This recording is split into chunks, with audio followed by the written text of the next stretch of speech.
spread of a rectangle through the keyboard. That means you have to use scanner class for taking the input from the user. Okay, so make sure this method you have to write down by your own. Okay, so very first thing what you have to do, you have to get one class name called as area, and inside that class you have to write down two methods. One method, first method is set dimension, that is set dim, which is taking from the user with the help of scanner class. And another method is get area. Here we are going to compute the area of the rectangle, that is length multiplied breadth, and finally you have to print the area on the screen. Okay, so all of you just try executing this code. Okay, just try to execute the code and we will meet after some time. Okay, so execute the code.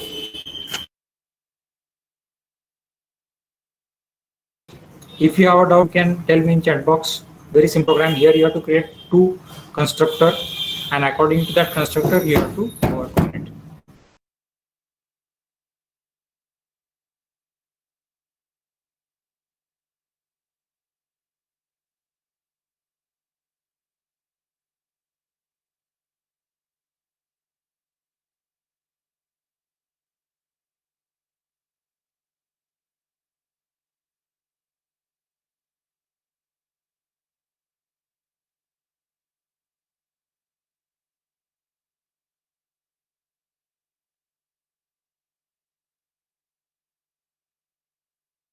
Concept in workshop. So what happen in constructor? Constructor is a predefined class with a default parameters. Okay, this is one sort of constructor.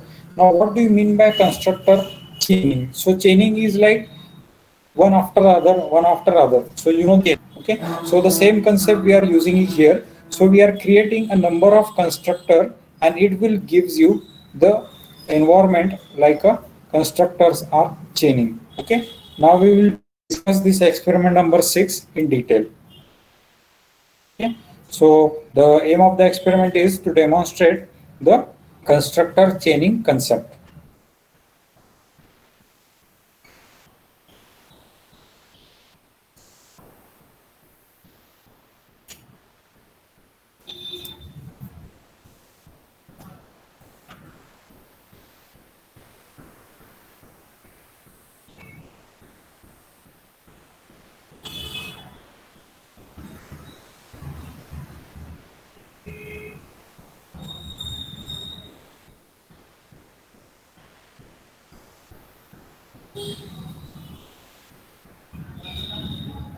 Okay, I feel the PPT is visible to you. All of you will be able to see the PPT. So all of you see the PPT. We will discuss what is the constructor chaining. Okay. Now, what do you mean by constructor chaining? So constructor chaining is the process of calling one constructor from another constructor with respect to current object. Okay. That means we are using the same object to call two constructor within each other. Is it clear? So we are creating only one object and we are calling that object within constructor. Okay, that means if you want to call or if I want to access two constructor, then I can use only one object. Okay, so what is the concept? I'm using only one object to call two constructor or to call two more constructor. Okay, so the constructor can be chain in two ways. Okay, so the first way will the first basic way we will going to discuss. So how to call the constructor within the same class. So we are creating constructor within constructor and it can be done using this keyword. Okay, so this is a predefined keyword or this is a method. So this keyword for constructor in a same class. Okay, so make sure whenever you see this type of keyword, that means most of the time it is the concept called as a constructor chaining. So whenever you see the keyword this, okay, so when you see this keyword, then in that program you can assume that this program is basically for constructor chaining. Is it clear? So make sure whenever you identify this keyword in Java program, in that case, you are referring the constructor chaining concept. Why we are discussing the constructor chain? Because it is the same concept as we discussed, the concept called as inheritance. Okay, so what is inheritance? So inheritance is the concept or a phenomenon where the features of the base class is accessed by the child class. Okay, or the properties of the base class is accessed by the child class. So the same concept we are using here. So what is the concept? A subclass constructor task is to call superclass constructor first. Okay, this ensure that criteria of subclass objects start with the initialization of the data member of the superclass.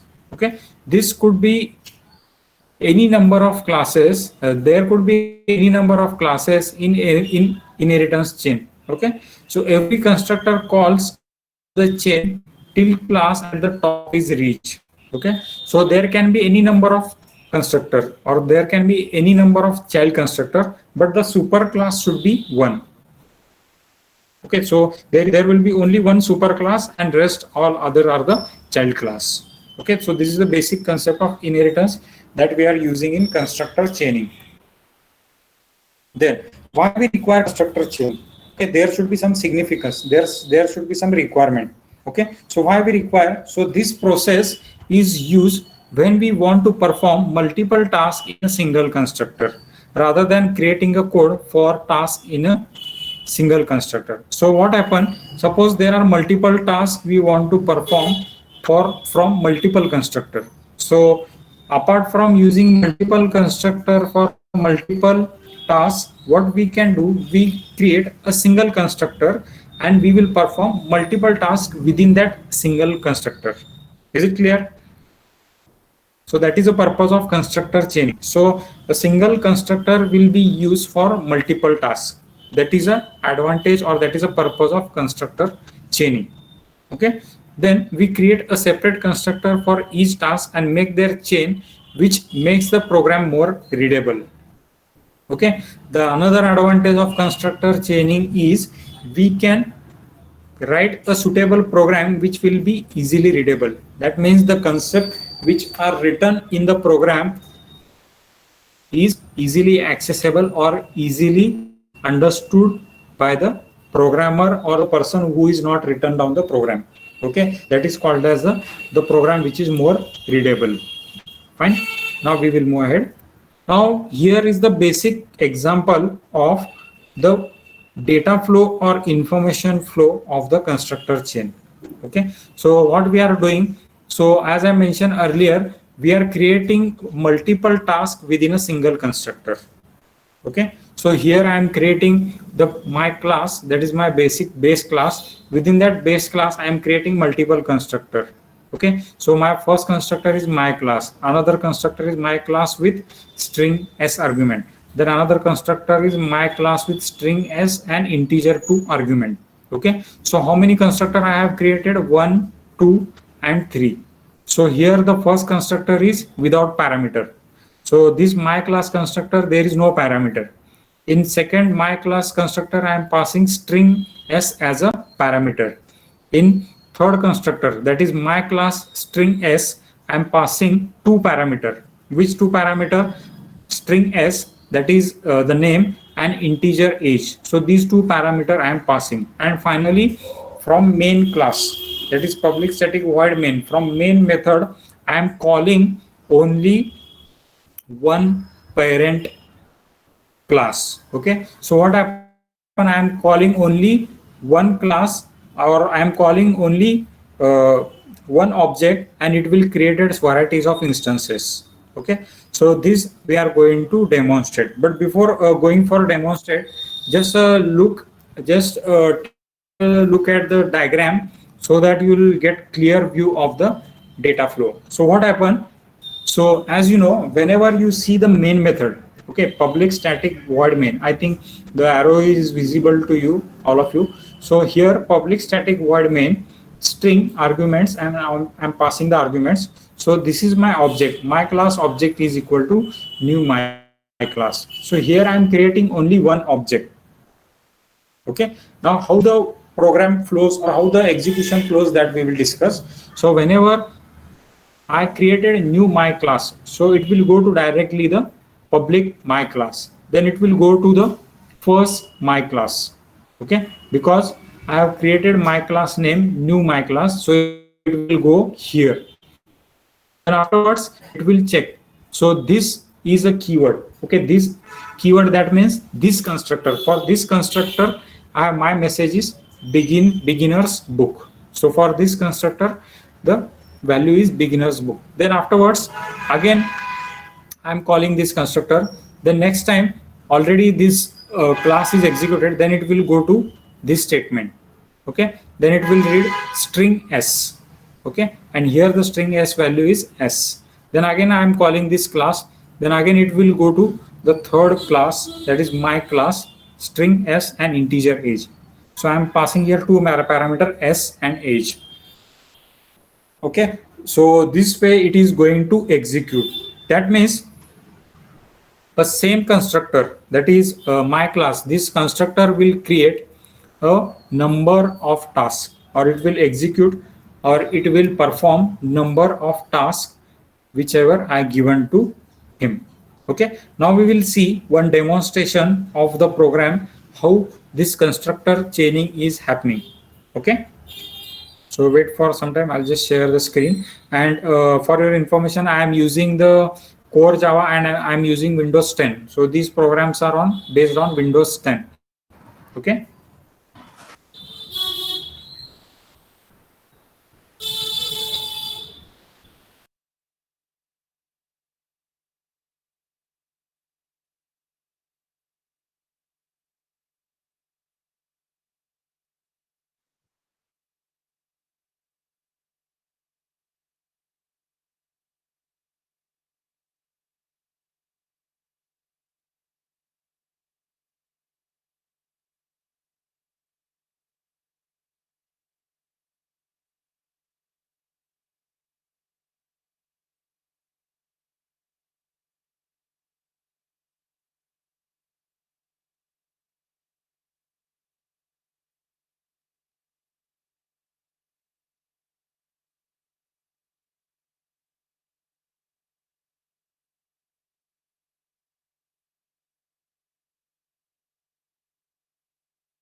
Okay, is my screen is visible? Yes, student. There was some issue while sharing the screen. I think that my screen is visible to all. Okay. Thank you, Mitesh.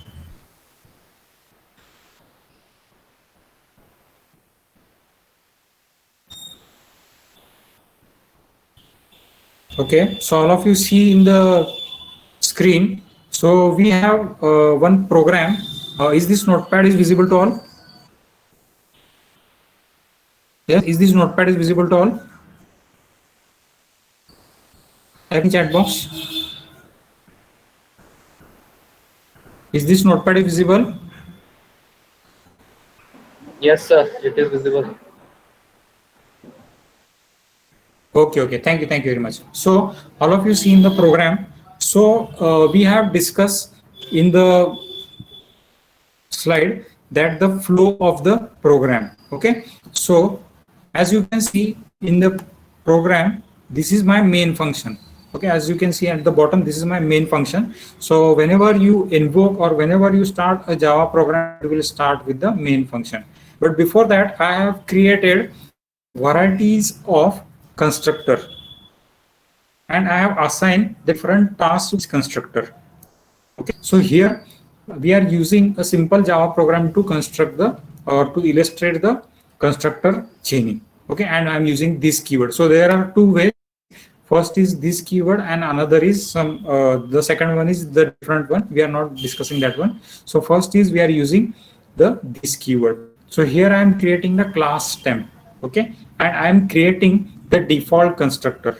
Okay, so make sure a default constructor is the constructor which you have to initialize at the beginning of the program. Okay. So keep this thing in mind whenever you write a default constructor, that should be the beginning of your program. Okay, and this default constructor will call another constructor. Okay, so which is the default constructor? This temp. Okay, so this temp is the default constructor. Okay, and I'm passing this, or I'm writing this keyword here. Okay, so how this will execute, we will see later on. First, we will see the architecture of the program. Then afterwards, I have created a parameterized constructor. I have created a parameterized constructor. That means I'm passing the value inside the constructor. So here I am not passing any parameter. Okay, that's why it is called as a default constructor with no values. But here I'm passing the integer value. That's why it is called as parameterized constructor. Okay, and 2. So this is constructor number 2. So here I am passing only x value. Again, this is my constructor number 2. Then I am created a constructor number 3, which is the parameterized constructor. That means I am passing again parameter to this constructor. So what are the parameter? 2 integer variable I am passing, integer x and integer y. Okay, and I'm computing, and I'm performing multiplication operation on x and y. Okay, we'll discuss the execution of the code. Okay, so whenever I execute the code, the program will start executing from the main function. So where is my main function? Here is my main function. Okay, so what happened, and make sure the default constructor is invoked first. So whenever I have created number of constructor, you can see there are varieties of constructor. Okay, so there are 1, 2, 3. There are 3 constructors. Okay, but make sure the priority of the constructor calling is that whenever you call number of constructor, the default constructor should be called first. Okay, by default. That's why it is called as default constructor. Okay, so the default constructor should be called first. Okay, so here my execution start. So new temp. So here I am creating new temp method. Okay, then it will check, it will go to the class. So it will check the number of temp constructor. It will check number of temp constructor. Okay, you can see 3 temp constructor, 1, 2, and 3. Okay, but the default constructor value should be called first. Okay, so it will go here. Okay, it will go here in default constructor. Then it will check here this 5. So this is the value of this constructor. This is the value of this constructor. Now what is the value of this constructor? 5. Then it will go to the parameterized constructor or constructor number 3. Okay, as you can see in the diagram here, we see the diagram. Where is the diagram? Okay, so the architecture is same as like this. Okay, so this is my public class, and these are my method. These are my different constructors. Okay, you can see constructor 1, constructor 2, constructor 3. So whenever you can see the arrow, whenever the first constructor is called, the control goes to the constructor number 1. That is, in our case, it is a default constructor. Then afterwards, it will go to the second constructor. Then afterwards, it will go to the third constructor. Clear?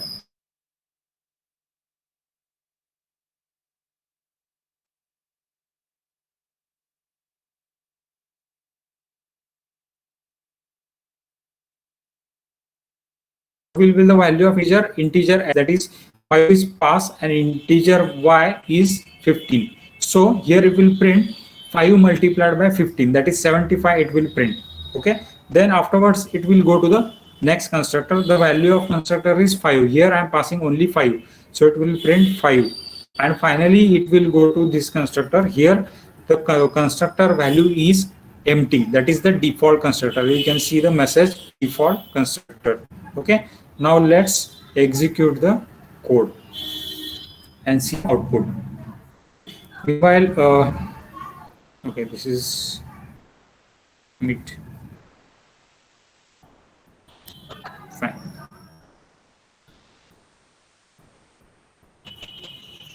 So my program is m.java.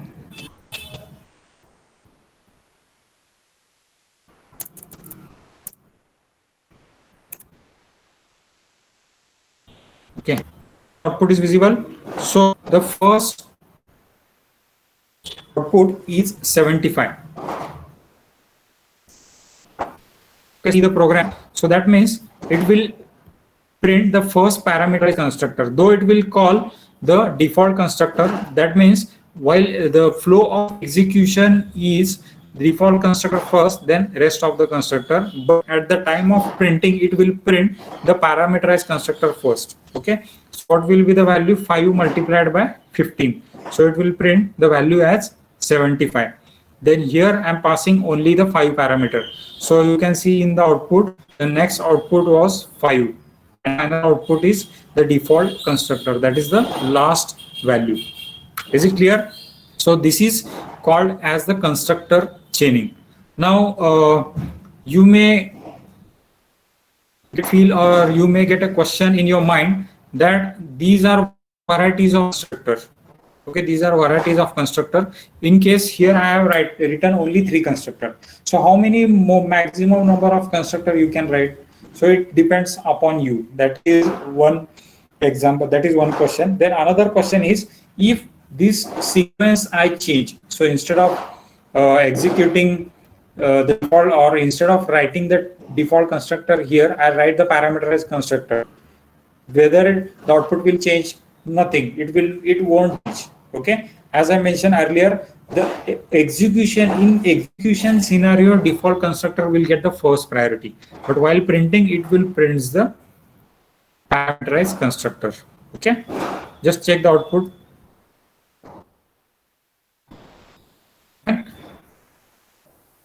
Is it clear? So this program I am going to share in Google Classroom. Okay, so this is a demonstration program. Now what happened? Now the next session, in the remaining session, what you have to here in Google Classroom or in experiment list. In experiment list,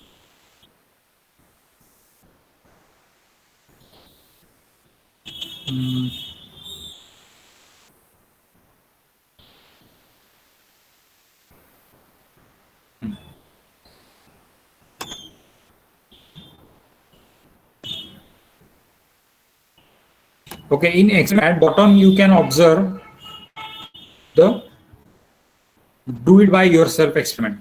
Okay, do it by yourself experiment.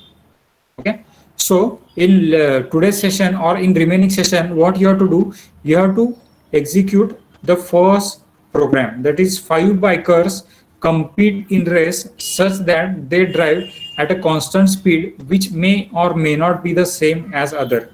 Okay, to qualify the race, the speed of a racer must be more than the average speed of all racers. Okay, write a Java program to take as input in the speed of each racer and print back the speed of qualifying racer. Okay, so what will we do? This experiment you have to do it by yourself at your home. Okay, this first experiment, first as well as in second experiment. Okay, write a menu driven Java program which will read a number and should implement the following methods. Okay, so you have to compute the factorial of a number, you have to compute the test Armstrong number, you have to compute test palindrome number, you have to compute a prime number, and you have to compute the Fibonacci series. So these experiments you have to perform as a homework. Okay. In today's session, you have to give or you have to write a program like this way, the constructor chaining program. Okay. So this program I'm going to upload in Google Classroom now. Now the same kind of program you have to write and you have to execute the program by your own. But make sure you can make some experiment. What experiment you can make? So here I am writing the default constructor at the top. What you will do, instead of writing this default constructor here, you can write at the bottom of the class, or this parameterized constructor you can write here in the top of the class. Okay, so this you can make.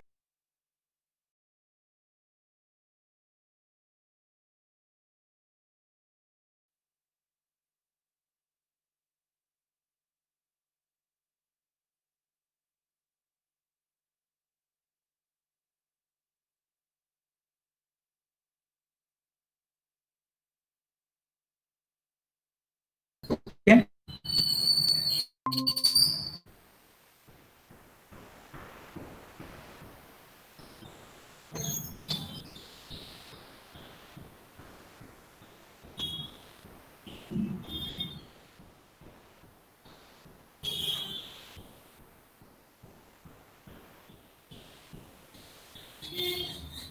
Any student want to share their output or any comments, whatever cases I given you, whether the output will change or the output will same as it is. So take your time, we'll discuss and then we'll conclude. You have done the experiments and the case studies you have to perform by your own, and at the same time the first two experiment do it by your own. These experiment also you have to do by your own at your home. Okay, and the due line for experiment number, these two experiment number 5th and 6th is by this Saturday. Okay, by this Saturday you have to submit the first two 5th and 6th experiment, and rest of the experiment, the earlier experiment I have given you the comments. Sorry, and on those comment you have to make the changes. Okay, so in today's session we will stop here. If you have a doubt query, let me know so that we can conclude the session. Okay, I will conclude the session. Don't leave the session. Let me take your attendance.